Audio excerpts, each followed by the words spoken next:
Hello guys! Hello Cancer! Welcome dito sa aking channel, Kapalaran 888 Cancer. Alamin natin Cancer kung anong messages, vibration, gabay, energy para sa inyong lahat. Ito ay para sa weekly, first week ng April 2024 from April 1 to 7 and April 1 to 7. Sorry. Okay.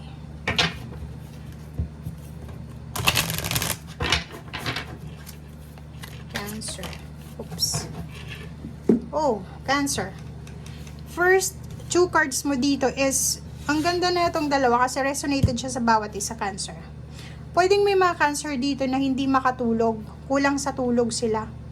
Sobrang busy sa trabaho, sobrang busy sa pamilya. Parang natutulog siya ng late, gumigising siya ng maaga, wala siyang oras para sa weekend. Kasi trabaho, pamilya, parang ganon. So, this week, kung makikita mo, isa sa blessing na posibleng makuha mo is yung balance, balanse. Makakatulog ka ng maayos sa linggong ito. And at the same time, medyo mag-subside yung mga iniisip mo. Kasi number 5, yung mga inaalala mo eh. Ang dami kang inaalala, so medyo magiging maayos, magiging harmonious yung pag-iisip mo. May peace of mind ka na mararamdaman sa linggong ito. Number 5 din, mag-iingat ka. Kasi pwedeng ikaw ay magkakaroon ng reunion, school reunion, family reunion, or ikaw ay Cancer, ay masasangkot.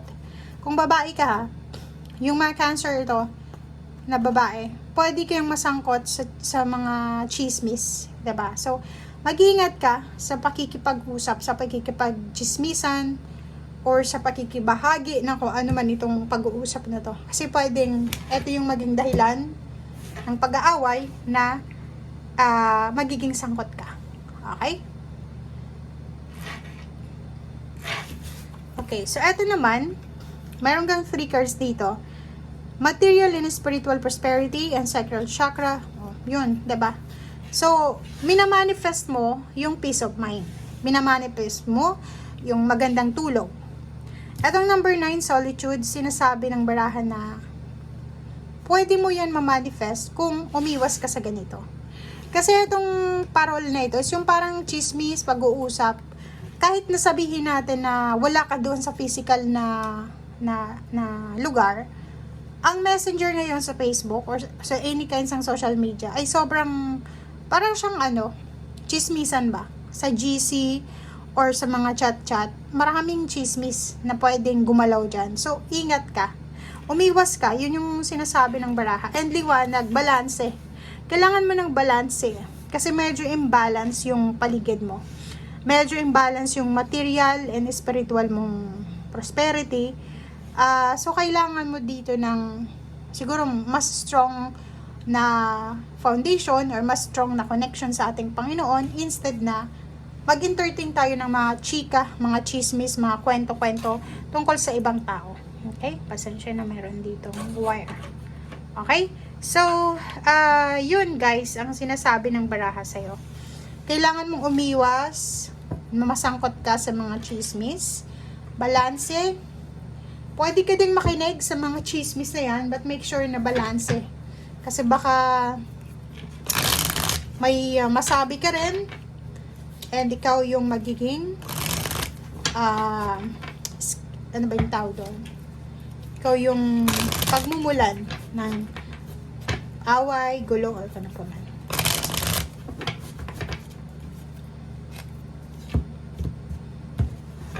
Ay, nakikita ko sa'yo dito, Cancer. May mga tao sa paligid mo na nahihirapan silang magtiwala sa'yo. Lalo na tungkol sa kwento eh. Kasi kung maiisip mo dito, sorry pero sabihin lang natin huwag kang magalit kasi huwag mong i-shoot yung nagre-read Ito kasi number 5 na to. Number 5, ibig sabihin, may nag-aalala. 'Di ba? Number 5 din to. So, 55 siya. Nag-aalala yung mga tao na ikwento sa'yo. Like, for example, sa chat, meron kang gustong malaman tungkol sa kwento ng isang kakilala, kamag-anak, friend. Pero tingnan mo to, oh. Nakatakip yung kamay niya sa bibig niya. Ayaw magsalita eh. Kasi alam niya na after yung sabihin sa'yo, baka sabihin mo din sa ibang tao. Solitude, kailangan daw ng quiet time. So, paminsan-minsan, kailangan mo din matutunan na hindi dapat yung kinikwento sa atin. Integrity kasi yun eh. Yung kinikwento sa atin na hindi natin dapat ikwento din sa ibang tao. Diba? Para pagkatiwalaan tayo ng kwento. Kasi once na ikwento niya sa'yo, ibig sabihin, may tiwala siya sa'yo. Okay? So, pag kwento mo yun sa taong yun, or sa ibang tao, parang ikaw mismo yung nag-alis ng tiwala na yun sa'yo.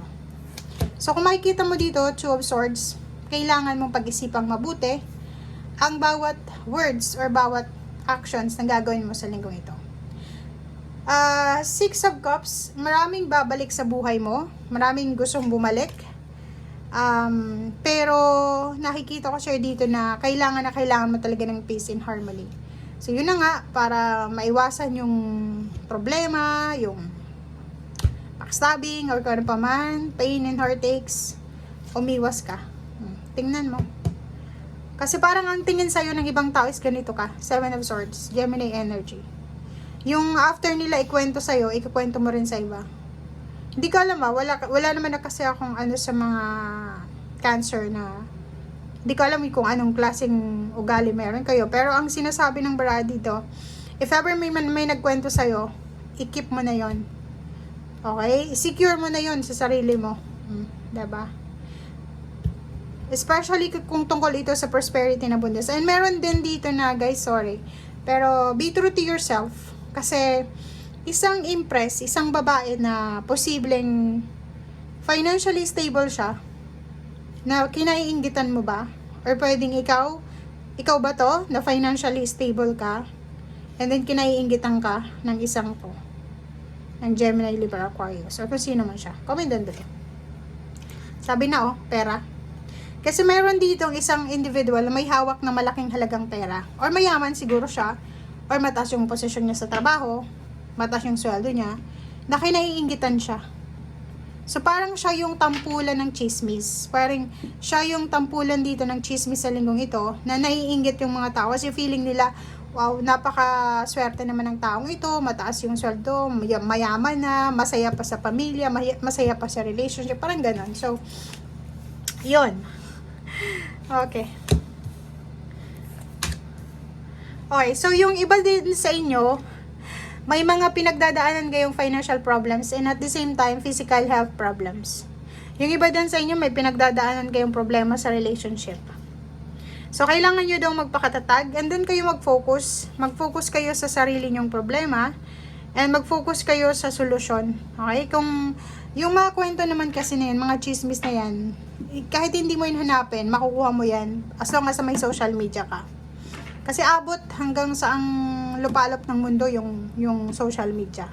Okay? So, this week, may problema kayo, lalo na yung mag-asawa na pareho silang Cancer. Mag-asawa na parehong Cancer or Cancer Gemini, Cancer Leo, Cancer Virgo, na gano'n na mga partnership. Ingat kayo kasi posibleng mag-away-away kayo ngayon. Mag-away kayo ng partner mo.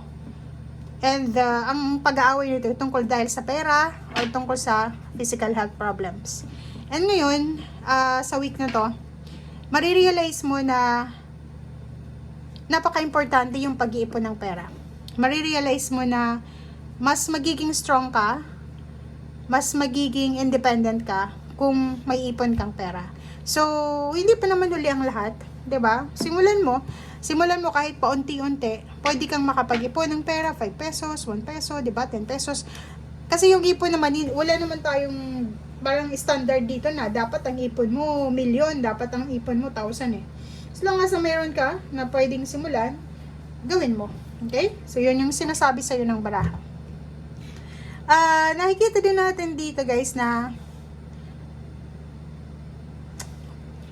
kailangan mo din na maging generous. Hindi lang yung sobrang pag-iipon but make sure na marunong din tayong magbalik ng ating mga like may tumulong sa'yo, may tumutulong sa'yo financially, ibalik mo rin sa kanya. Kahit hindi financial, yung kaya mong ibalik. So, other way around, ipag-pray mo siya, maging mabuti ka sa kanya. Diba? Huwag mong i-backstab, huwag mong ipagtanggol mo siya sa mga nangchichismis sa kanya. Yun ang pwedeng maging balik mo sa kanya. Okay? So, thank you guys, and see you again. Kasi yun nga yung sinasabi sa'yo dito, peace of mind eh. Dapat, dapat may peace of mind ka. And makakakuha ka lang ng peace of mind if wala kang kaaway, wala kang kasamaan ng loob, and malinis yung konsensya mo. Okay? Thank you guys. Bye!